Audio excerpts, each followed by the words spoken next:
Welcome back to Garden Talk, brought to you by the Penn State Erie County Extension Master Gardeners. I'm your co-host for today, Mike Bailey, along with Ellen DePlacido. Good morning, Ellen. Hi, Mike. How are you? Good. Hey, Good. today what we want to do is kind of wrap some things together when we talk about cool and warm weather crops. Well, we've talked Mm-hmm. about this in the past, but I don't think we've ever tied the all the little dots together the way we kind of like to do. So Okay. we're gonna start with cool weather crops, which would make sense. And Uh-huh. what I'll do is I'll start off with that, and you can please jump in anytime you'd like, Ellen, Okay. and I will. then we'll get into warm weather crops. So Okay. cool weather crops, okay, kind of by definition, are those things that can be seeded, transplanted, or grown in cooler temperatures, Right. like we're Hmm. seeing right now, like 26 degrees Right. this morning.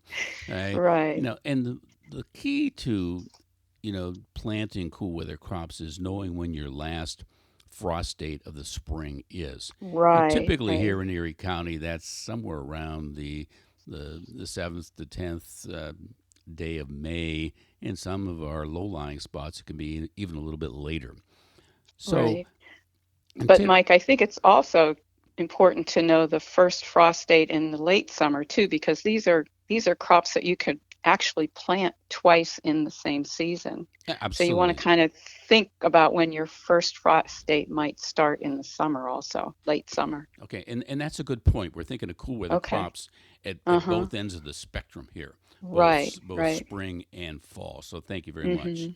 And Okay. typically, in the springtime, what we're looking at is we can probably put these plants in the ground somewhere between 2 to 4 weeks prior to that last frost date.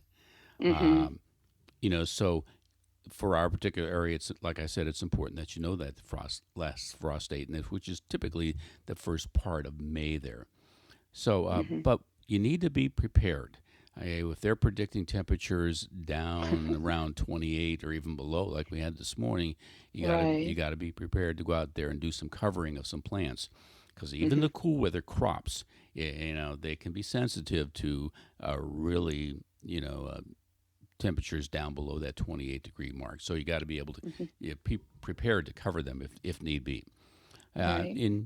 We all have our little microclimates, like we just talked about, and even in my immediate neighborhood, okay, we tested it once, and we got temperature differences of 5 to 10 degrees at nighttime. Right. So Right. we're Mm-hmm. looking at soil temperatures at around 40 to 45 degrees before we put these cool weather crops in the spring.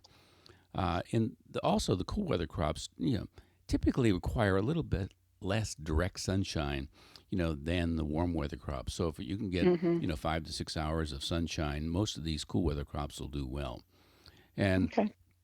they typically don't do well in warmer weather. In fact, as the temperature warms up, the taste of these cool weather crops will change a little bit, a little bit of sour or tart. It also, Right. And I think that's why it's important to plant them early enough though in the spring so that they can complete their full cycle before these temperatures get too warm, in early summer or You, you midsummer. you're right, because as the temperatures warm, Right. these Mhm. plants will bolt. You've all seen your lettuce Mhm. all of a sudden spike in 3 or 4 days Mhm. and produce flowers and seeds. That's their Mhm. end of life signal that they're the temperatures there We're done. are not appropriate for them. Right. Right. And Mhm. like we said, these things also thrive in the fall. So examples, you know, of things like this are the peas and the radishes and the lettuce and the beets and the broccoli, the cabbage, the Right. cauliflower, spinach, kale, Mhm. carrots, parsnips, Mhm. and things like Mhm. that. So, Right. so, Ellen, what about the warm weather crops? Okay, warm weather crops are crops that we can either seed or transplant in our soil, and they'll grow and thrive in the warmer temperatures. So we need to know how how warm that temperature should be, and it should be at least 55 degrees, but 70 and above are best for our warm weather plants.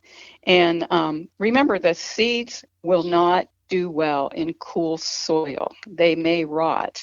Now, I did read someplace, Mike, where you can warm the soil if you need to by putting a layer of black plastic on, but I think you'd have to be very careful to make sure that you don't warm that soil too much but you could warm it if we have like a sudden cool spell and you have seeds already in the ground.